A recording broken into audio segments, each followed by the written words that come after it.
Guys, Jeannine here with some more fun Scream content for you. As you know, all leading up to the release of Scream 6, since I am so excited for it, I am doing all kinds of fun Scream related content. I absolutely love this franchise. I love talking about it, bringing up my thoughts, my theories, things I love about them, things that aren't so great, but I still love about them.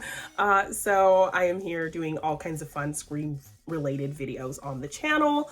So, hit that notification bell if you want to be the first to know when I release some more fun Scream content on the It's a Wonderful Podcast YouTube channel. So today I'm going to be giving my review of Scream 3.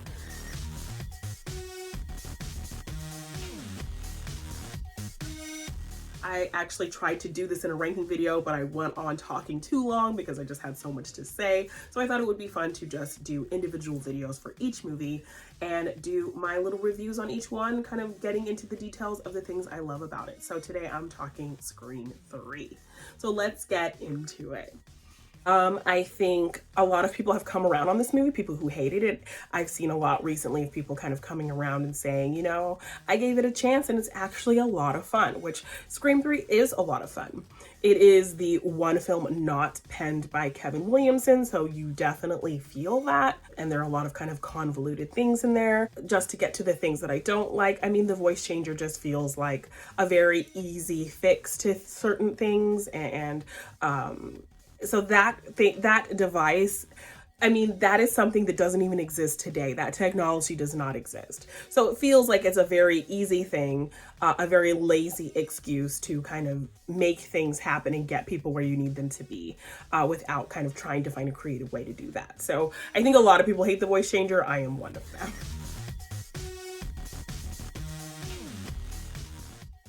He's got our voice. It's a simple game, Cotton. You should have told me where Sydney was. Also, just the explosion kill. Like, I think they were trying to up the ante, so they wanted to have this big explosion in there, especially for the trailers. But the amount of things that had to work just right to make that kill happen and make that kill work was just so convoluted and ridiculous that it just made no sense. So that was kind of really dumb.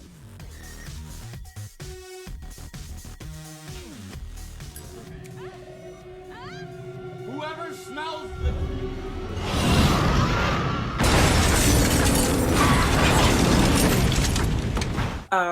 Killing Cotton so early on, I think, was a bit of a disappointment. I mean, this is a character who was wrongfully accused. So yes, he's kind of cocky, and yes, he's like kind of money hungry and publicity hungry, which, I think he's earned after everything he's been through. So give him a chance. He's got his own 100% Cotton show. He's got a hot girlfriend. He's living his best life. So, yeah, I didn't like them kind of killing Cotton off so soon. He didn't really get a chance to kind of do much or be in these films more, especially kind of after what he had suffered in the first film.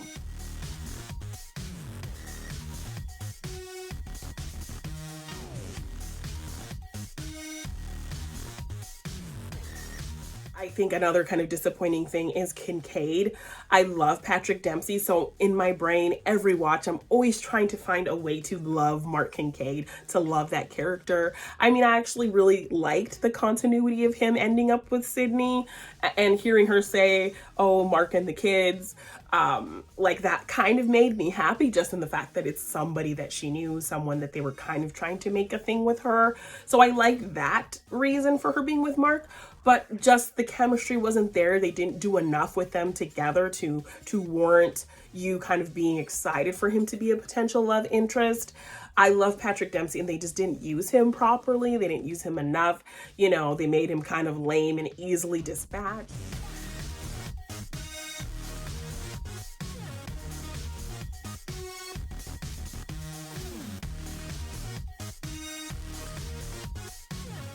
So, I wish they would have done more with the Kincaid character to make us really like him, to make us, believe in a potential relationship with Sydney. Just popcorn at her house at the end just felt very much like, what are you doing here? And I wanted it to feel like, oh my gosh, that's cool, he's here. So every time I watch this movie, I try to make that relationship work in my head because I like Patrick Dempsey. I like the idea of giving Sydney a meaningful relationship with someone after what she's been through with boyfriends. So I wanted that for her. I want that for our girl, but they did not work the Kincaid thing in there very well, and that was kind of annoying. Call me Mark, would you? Because I'm gonna keep calling you Sydney. You're here. You're not hiding. You've done the right thing, Miss Prescott. Hey, detective. What's your favorite scary movie? My life. Sid, we've been waiting for you. We're gonna start a movie. What kind of movie? You have to come and see. But his partner was really funny. He had some really fun one-liners, so I do like that guy. Talk about your movie down at the station. Okay? All right, this is the scene where you come with us. But overall, I think I enjoyed the new characters. So I did like kind of that aspect of being in Hollywood and kind of running around the movie sets and you know, the studio lots and the mansion and all of these things. So that was kind of cool to get out of that. And yes, I know at this point only one other movie has taken place in Woodsboro, but I liked, you know, in Ohio at the college, we were literally just on the college campus. Really, we didn't really go outside of that, aside from I think like the movie theater. So just being in another a California location, a very popular California location, being on these film sets and these film lots, I think was a cool aspect, especially because these movies are very much self-aware of how movies play into like these killer motivations and stuff like that. We have characters who are very knowledgeable on movies, so to kind of be in the mecca of where movies happen, I think was a really smart location choice and added to the fun and comedy and kind of the meta-ness of Scream 3. So I really liked that aspect of it.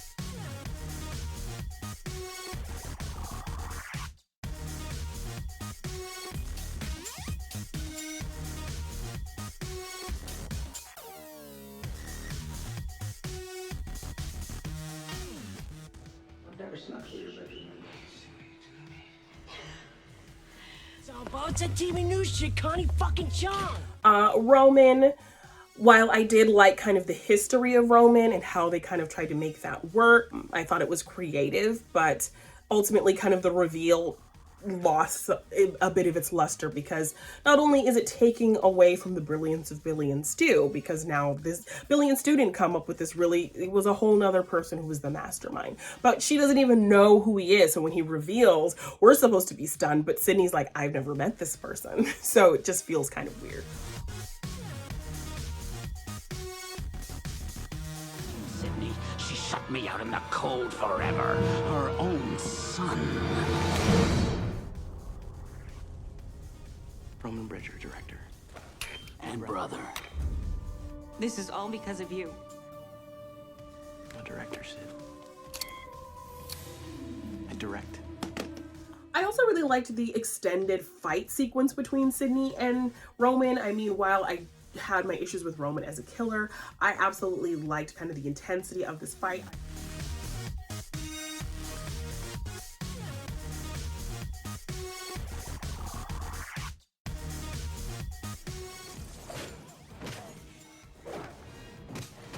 Like Sydney kind of calling him on his bullshit. I thought that was so fun that she's just telling him, why are you blaming other people? You're just killing people because you choose to kill people. Like, you can't blame anybody else for this. So I love her kind of giving him the business and just like, I don't know you, dude, but you sound like a little whiny bitch and I'm gonna tell you what's what. So I love her kind of coming for him like that. And for the family, and for the stardom, and God damn it, everything you had that should have been mine! Why don't you stop your whining and get on with it? I've heard this shit before. Stop! But I also wish that there was maybe a scene before this between the two of them. That maybe like once the movie was getting canceled, maybe like, you know, she finally meets him and he kind of, you know, has a sensitive conversation with her. He's like, you know what, I'm kind of glad the movie got canceled because, you know, I feel like it's just not right to expose your life in this way. You've been through enough. And like, just, you know, him maybe trying to sympathize with her a little bit, and she would kind of think, oh, this is really nice that he's saying those things, and they just have maybe a nice moment. Then the reveal happens, and then that would also play into kind of that finale of her kind of taking his hand and sympathizing with him that, you know, he didn't get, you know, to have the mother, and he didn't get to have a life, you know, with his mom like she did and all of these things. So them having like maybe a small short scene of him kind of trying to sympathize with a little, whether it was false or not, and her kind of noticing him as, oh, well, that's really nice of him to say. And then the reveal and then kind of the hand holding, I feel like that would have played a lot better, because it doesn't really play that she would kind of be that sensitive to him, you know, after this big fight, after he tries to kill her, after this big reveal, after she kind of calls him on his bullshit. So I wanted to kind of get behind that scene where she's kind of like with him for a short time.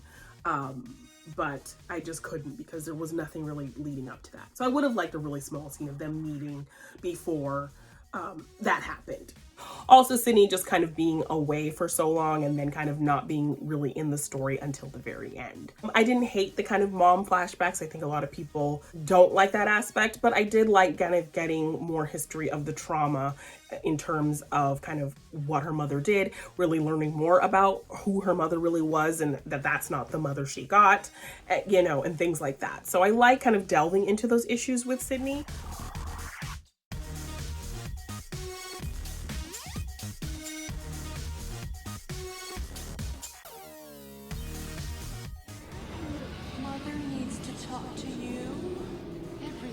Mommy a kiss and we'll make up. I also liked the aspect of, even after all the trauma she's been through, Sydney still wants to help people in trouble, help people who are hurting. So even though she is kind of secluded and hiding and has been through her own traumas, she still wants to help people. It felt very much like Nancy kind of going back in Dream Warriors to help those kids. You know, she's been through some traumatic things, but she wants to use her knowledge to put forth help to other people. So I like that Wes Craven was kind of pulling from such a great final girl character like Nancy and gave some of those attributes to Sydney. So I loved that, you know, it felt very plausible of where we would see this character. She's helping people, but she's still kind of in her hidden bubble away from the world. Her dad kind of tries to talk to her and she's very much like, no, like after 2 movies of being attacked, I think it's safe to kind of hide out.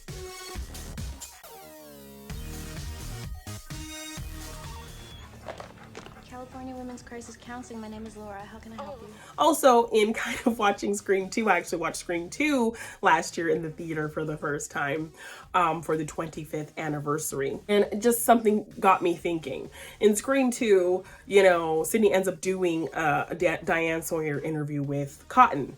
She agrees to do it so that he will save her life. And he does say it's $10,000 each for this interview. So, you know, Sydney seems like somebody who's above publicity and things like that.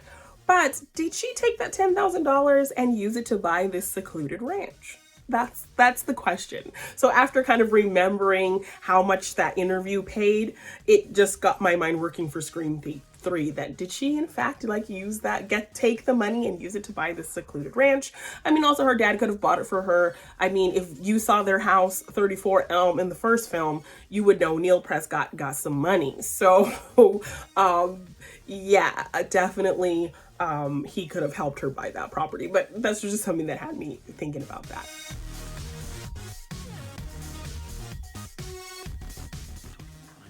Sid, you, me, and Diane Sawyer.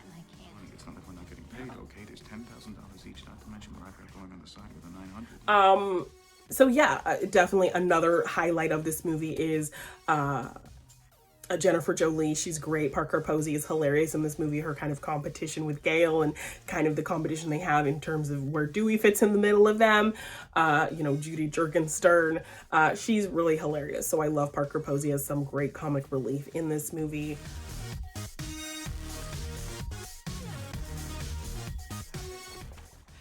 I'm with him. You. Like I'm ever going to win an award playing you.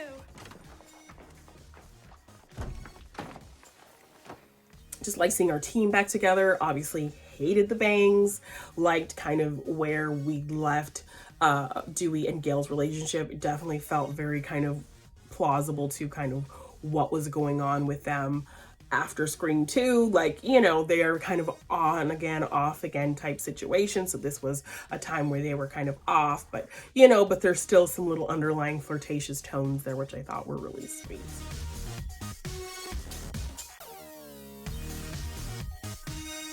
I liked that they found a way to bring back Randy. You know, if you're gonna kill off Randy, at least find a cool way to bring him back. And I definitely feel like they did.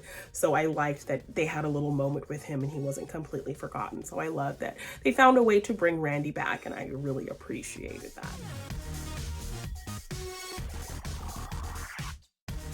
Overall, Scream just feels a bit disjointed. There are characters that just didn't quite work, but overall I think it's a cool idea on terms of kind of going back to kind of Maureen's history. But like the biggest flaw for me is just that Roman's existence, Roman's kind of plot really takes away a lot of the shine of what Billy and Stu were seen as kind of the masterminds of this whole thing, when in fact it was Roman. So the fact that like he even exists kind of takes away from the brilliance of Billy and Stu's kind of motive and plan.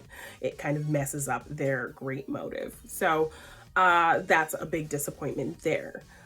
So yeah, just in terms of the tone of it and just some things not really making sense, and just the characterizations of things and characters that just didn't quite work.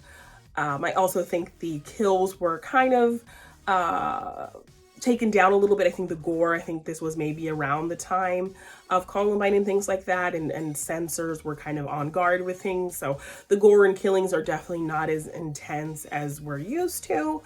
So yeah, definitely some things that didn't quite work perfectly, and it just doesn't feel like the voice of Kevin Williamson, obviously, because he was not a part of this film. So yeah, that's what makes Scream 3 the bottom of my list, but I do still have a lot of fun with that movie. Thank you guys so much for checking out this video of me giving my review of Scream 3. Let me know in the comments below what you love about Scream 3. And also please like, share, subscribe, do all of the things. Hit the notification bell so you'll be the first to know when I post another fun Scream video or any other fun content we have up here on the It's a Wonderful Podcast YouTube channel. Just thank you so much for coming and hanging out, talking Scream with me. And I will see you in the next one. Bye.